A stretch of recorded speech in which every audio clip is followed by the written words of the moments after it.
ஆமாய்யா, இங்க கூலி யாரும் இல்லையா? அப்படிதான் என்னங்க? இல்ல இந்த ஊர்ல பொட்டி தூக்க ஆள் இல்லையான்னு கேட்டேன். எத்தனை தருவீங்க? 10 ரூபா தரேன். 10 ரூபாவா? விடுற அந்த துண்ட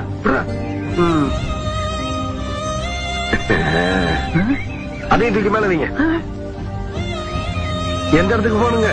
என் பின்னாடியே வாயா. ஐயா நீங்க இந்த காலத்துல எவன்டா பொட்டி தூக்குறது 10 ரூபா கொடுப்பான்? பேசாம வரும். ஐயா என்னையா? ஐயா என்னையா? இதான் என் வீடு. இறக்கியா? பேசுன கூலி கைக்கு வரட்டுங்க, அப்புறம் இறக்கி வைக்கிறேங்க.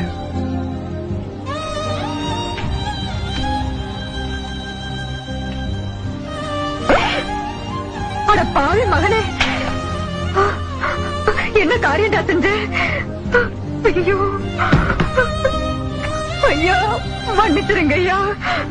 டேய், தோட்டத்துல வேலை செஞ்சிட்டு இருக்கிறப்போ உங்க அப்பா உசுர ஒட்டு போட்டாருன்னு பெரிய கவுண்டரும் உன்னை படிக்க வைக்க அனுப்பிச்சாரு.